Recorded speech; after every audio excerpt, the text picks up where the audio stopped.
Ladies and gentlemen, I'm extremely sorry because I will make my speech in French. My English is not so good and my Hungarian is, well, non-existing. I'm sorry about that. On a souvent présenté la Première Guerre mondiale comme une grande guerre civile européenne. On l'a aussi présentée comme marquant le véritable début du XXe siècle, un siècle court, disait Eric Hobsbawm, qui s'est achevé en 1989 avec la chute du mur de Berlin et l'effondrement du système soviétique. Ces deux opinions me paraissent justes, mais ce qui est plus fascinant encore, c'est que ce conflit mondial a déterminé toute l'évolution du XXe siècle. En Russie, la guerre permit aux bolcheviks de parvenir au pouvoir. En Allemagne, le national-socialisme, lui aussi fils de la guerre, se nourrira à la fois de la menace soviétique et de l'humiliation imposée aux Allemands par le traité de Versailles.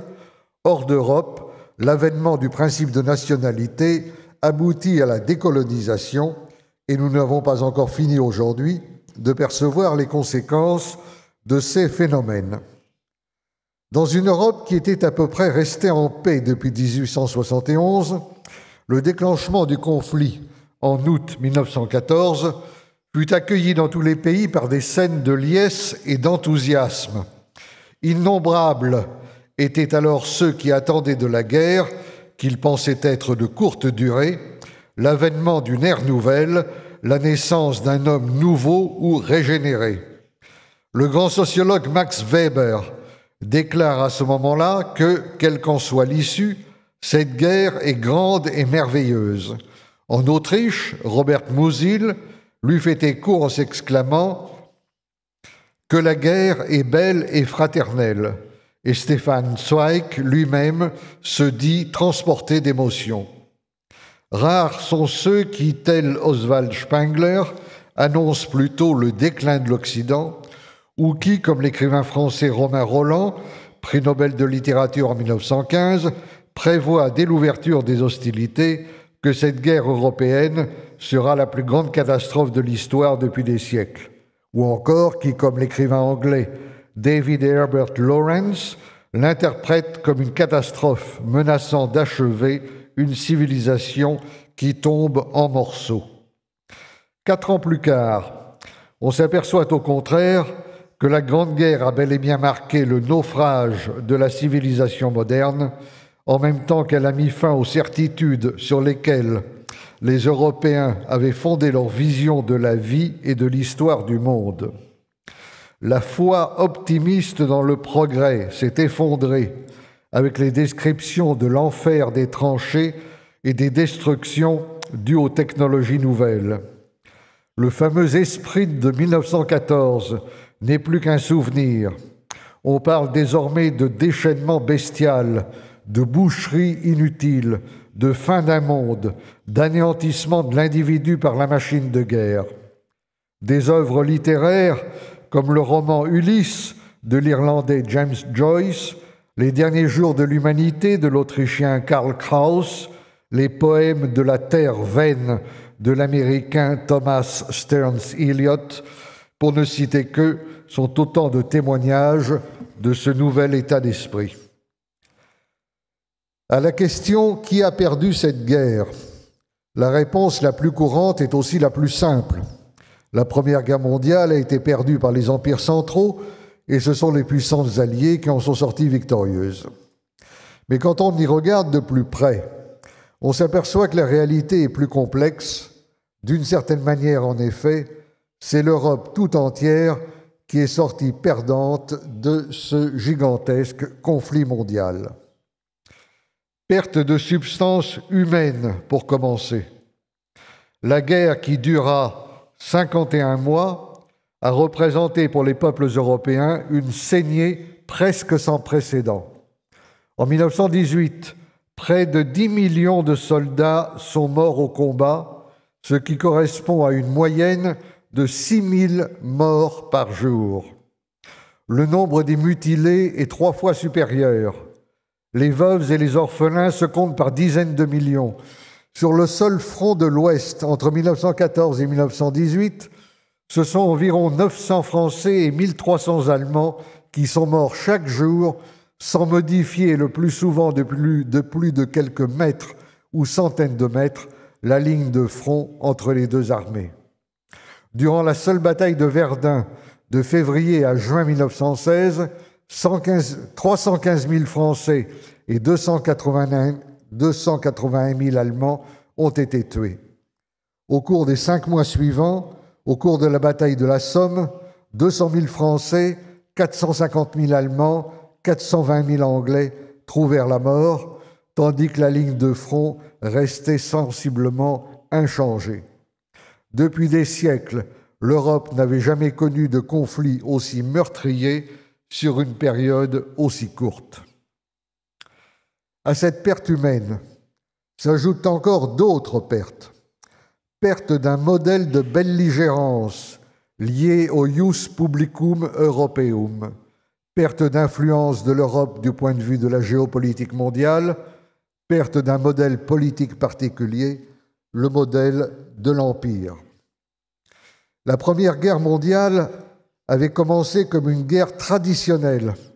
Elle s'acheva comme une guerre transformée par les techniques nouvelles et comme une guerre idéologique comparable aux anciennes guerres de religion auxquelles le traité de Westphalie avait permis de mettre fin.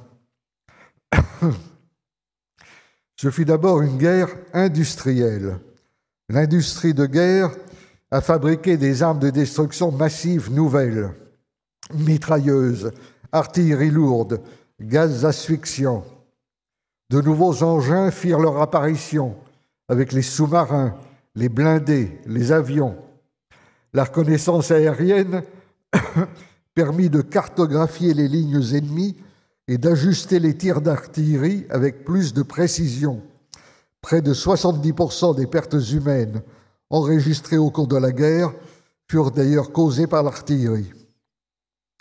Dans ces orages d'acier, l'écrivain allemand Ernst Jünger parlera d'une guerre transformée par la technique, d'une guerre des moyens mécanisés.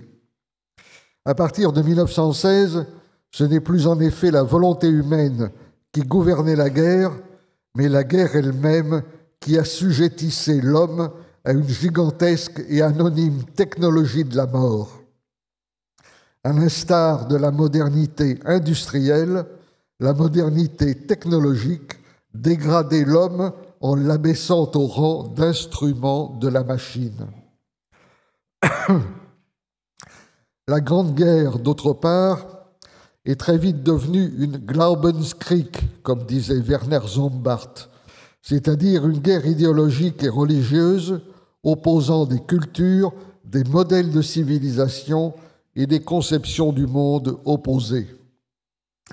L'idée directrice du traité de Versailles, signé le 28 juin 1919, repose sur une notion alors tout à fait nouvelle, le principe de la culpabilité de l'Allemagne et de l'Autriche-Hongrie. Principe qui permet aux vainqueurs d'imposer aux vaincus des sanctions et des réparations au titre même de leur responsabilité dans le déclenchement des hostilités ou la conduite de la guerre. C'est en d'autres termes la fin de la guerre traditionnelle, née du traité de Westphalie, qui était une guerre à justus hostis, c'est-à-dire une guerre où l'on admettait que l'ennemi que l'on combattait pouvait avoir ses raisons, et le retour à la guerre juste, la guerre à justa causa du Moyen-Âge, où l'ennemi est nécessairement représenté comme l'incarnation du mal. Dans cette optique, la guerre n'a pas seulement opposé les puissances alliées aux empires centraux, mais elle a été la guerre du droit et de la civilisation contre la barbarie. Autrefois, l'ennemi d'hier pouvait devenir l'allié de demain. C'est désormais impossible. L'ennemi est considéré comme un coupable, un criminel qui ne doit pas seulement être vaincu, mais également sanctionné et puni. L'article 212 du traité de Versailles, on le sait, prévoyait d'ailleurs de traduire en justice l'empereur Guillaume II et un certain nombre d'autres dirigeants allemands. C'est cette même conception de la guerre qui a prévalu au lendemain de la Seconde Guerre mondiale et qui prévaut encore aujourd'hui dans ces guerres que l'on présente régulièrement comme des guerres humanitaires, c'est-à-dire comme des guerres menées au nom de l'humanité ou comme des opérations de police internationales. Sigmund Freud fut l'un des premiers à remarquer que la guerre de 14-18 ne tenait compte d'aucune des limitations auxquelles on s'astreint en temps de paix et qui forment ce qu'on appelle le droit des gens, soulignant en particulier qu'elle n'a fait aucune distinction entre la partie combattante et la partie non combattante de la population. C'est d'ailleurs à cette époque, significativement, que l'on invente l'expression de guerre totale. Après Freud, le juriste allemand Carl Schmitt soulignera lui aussi les traits caractéristiques de cette nouvelle forme de guerre qui tend à effacer toutes les distinctions traditionnelles entre les combattants et les non-combattants, et les militaires et les civils, l'arrière et le front, et finalement même entre l'état de guerre et l'état de paix. Il est à peine besoin de rappeler ici, à Budapest, la façon tragique dont la Première Guerre mondiale s'est achevée pour la Hongrie. J'en rappellerai cependant les grandes lignes, parce que le sort de la Hongrie et de l'Empire austro-hongrois a aussi déterminé le sort de bien d'autres pays d'Europe. Si l'Allemagne fut à la fin de la guerre sévèrement châtiée, elle conserva malgré tout, pour l'essentiel, son unité politique et économique. L'Autriche-Hongrie, elle, fut mise en pièces et la Hongrie déchiquetée. À la veille du conflit, l'Empire austro-hongrois était encore une puissance économique et politique européenne de tout premier plan. La Hongrie comprenait 20 millions d'habitants répartis sur plus de 325 000 km². L'Empire austro-hongrois fut officiellement dissous le 11 novembre 1918. 5 jours plus tard, la République était proclamée, mais elle fut renversée dès mars 1919 par les communistes dirigés par Béla Kun.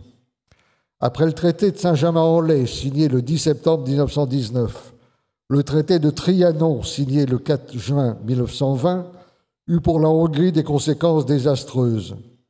Tandis que l'Autriche était contrainte d'abandonner la Galicie à la Pologne, la Bohême, la Moravie et la Silésie à la Tchécoslovaquie, le Trentin à l'Istrie à l'Italie, la Bucovine à la Roumanie, la Slovénie, la Bosnie, l'Herzégovine et la Dalmatie à la Yougoslavie, la Hongrie du Cédé, la Croatie à la Yougoslavie, la Transylvanie à la Roumanie, la Slovaquie et la Ruthénie subcarpatique à la Tchécoslovaquie. Sur les 325 000 km² qu'elle comportait avant la guerre, 232 000 furent distribués à l'Autriche, à la Roumanie, à la Serbie ainsi qu'à la Bohême. Après le traité de Trianon, elle ne comptait donc plus que 92 962 km². Elle perdait aussi, sans compensation, 58% de son réseau ferroviaire, 43% de ses terres cultivables et 83% de ses ressources en minerais de fer. Également frappée par de lourdes sanctions financières, elle se voyait enfin privée de son débouché maritime via la Croatie. Ces cessions territoriales permirent la création de 2 nouveaux États parfaitement artificiels. La suite des événements jusqu'à nos jours le démontrera amplement. La Tchécoslovaquie et la Yougoslavie, 2 États qui, avec la Roumanie, s'associeront à la France en 1921. Parallèlement, on le sait, le sort de l'Empire ottoman sera réglé au traité de Sèvres du 11 août 1920, dont la disposition principale sera de réduire la Turquie au seul plateau anatolien. Après ces découpages, plus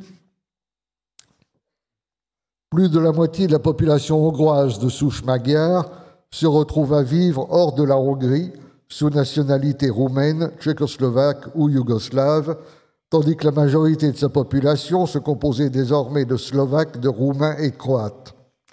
Au moment de la défaite, Serbes, Tchèques et Roumains firent pression sur les vainqueurs pour obtenir le maximum de découpage de la Hongrie.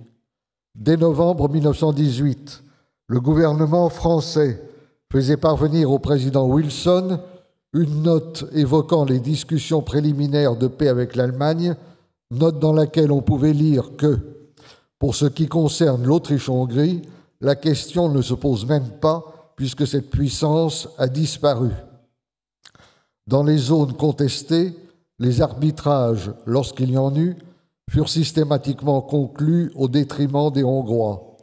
Ce sont des géographes français et anglo-saxons qui tracèrent les nouvelles frontières de la Hongrie. On le sait, c'est au nom du principe des nationalités dont le président Wilson se faisait le défenseur que l'Empire austro-hongrois fut ainsi rayé de la carte.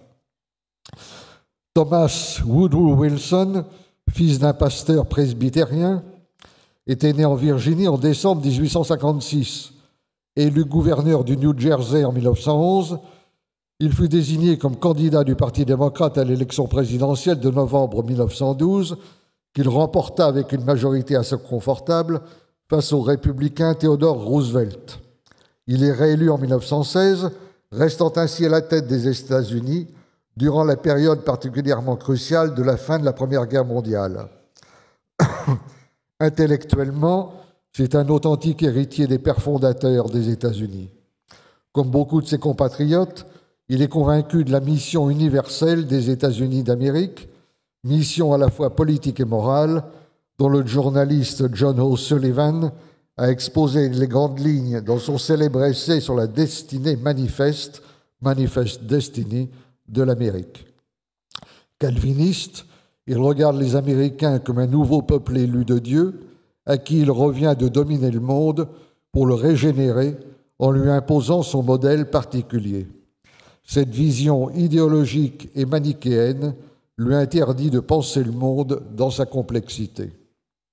Le 27 mai 1916, parlant devant la League to Enforce Peace, Wilson avait déjà exposé son programme. Fin de la politique européenne de l'équilibre des puissances, fin de la diplomatie secrète, création d'une société des nations, liberté du commerce. Le 22 janvier 1917, quelques mois avant l'entrée en guerre de son pays, il se prononce pour une paix sans annexion, fondée sur le droit des peuples à disposer d'eux-mêmes. Son idée est en fait d'utiliser ce droit pour saper les fondements des empires centraux vis-à-vis desquels son aversion n'a cessé de se renforcer.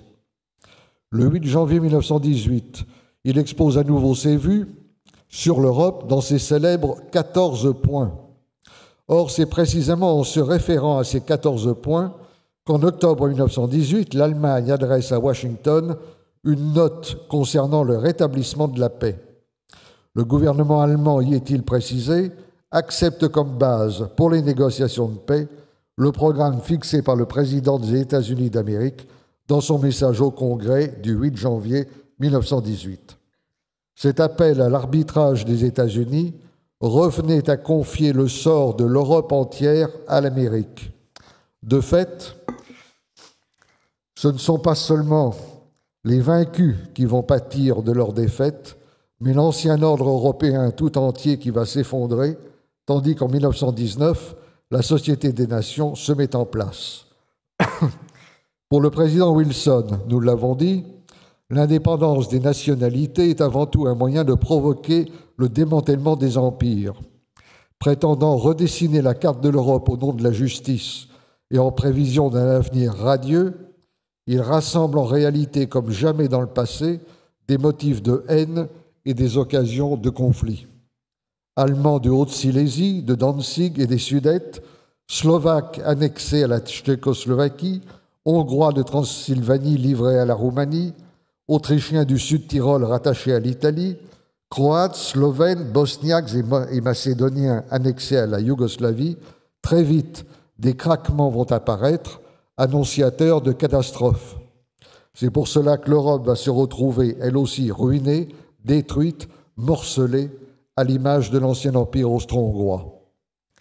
Wilson pensait aussi que la mise en place de la Société des Nations assurerait à tous les peuples une coexistence pacifique, la nouvelle institution étant censée résoudre, avec des méthodes rationnelles, les tensions et les conflits internationaux. Ce fut une nouvelle illusion.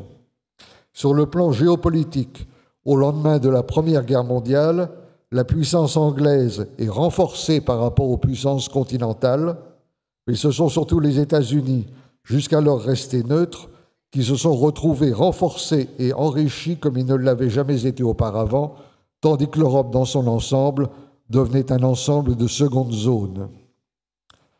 3 empires séculaires disparaissent donc lorsque s'achève la Première Guerre mondiale: l'Empire austro-hongrois, l'Empire russe et l'Empire ottoman. Cette disparition a fait perdre à l'Europe une forme politique originale qui, durant une grande partie de son histoire, avait constamment concurrencé l'État-nation, celle de l'Empire. Lorsque l'on examine l'histoire politique européenne, on constate en effet que l'Europe a été le lieu où se sont élaborés, développés et affrontés 2 grands modèles de communauté ou de société politique, la nation précédée par le royaume et l'empire.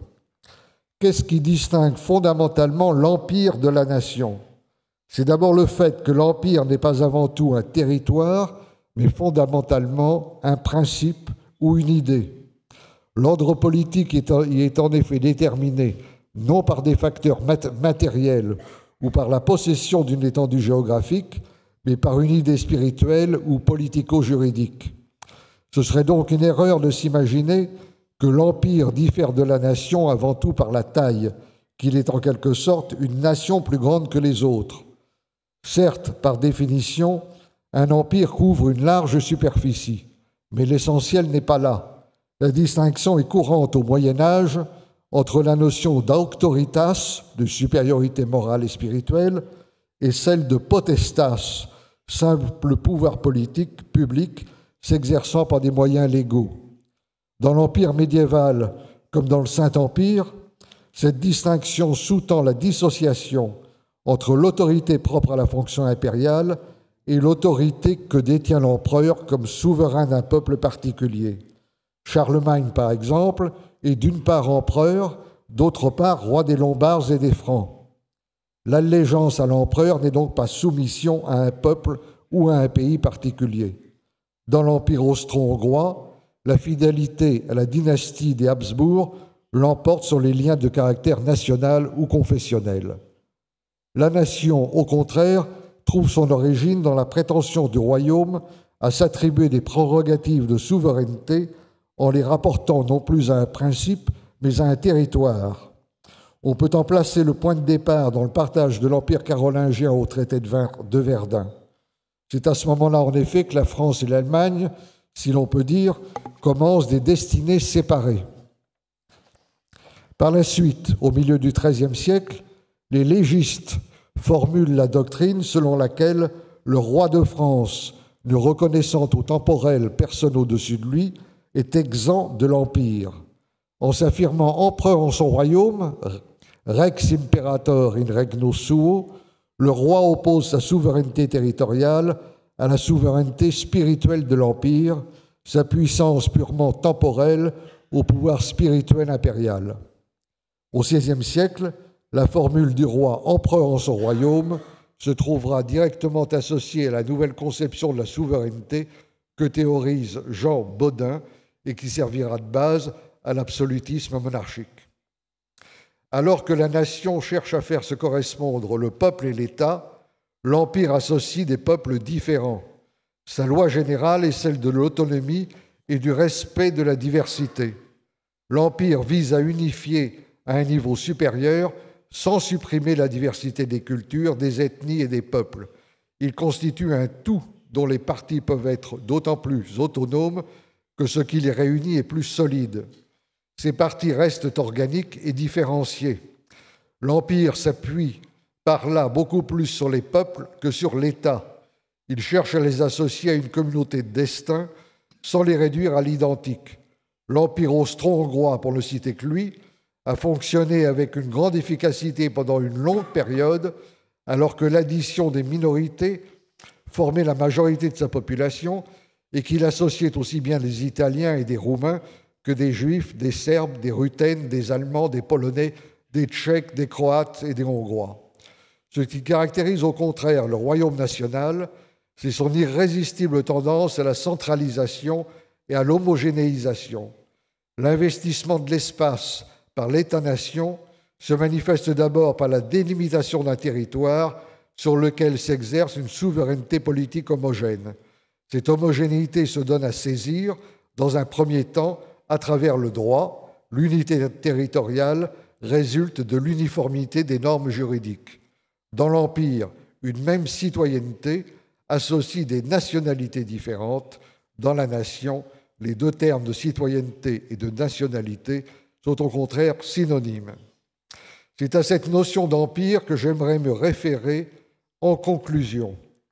Entre 1914 et 1918, des millions d'Européens sont morts pour conserver l'indépendance et la souveraineté de leur pays, indépendance et souveraineté qui sont aujourd'hui toujours menacées, mais d'une façon différente et par des puissances nouvelles, que ce soit les institutions européennes ou les oligarchies financières et économiques internationales impliquées dans l'avènement d'un nouvel ordre mondial.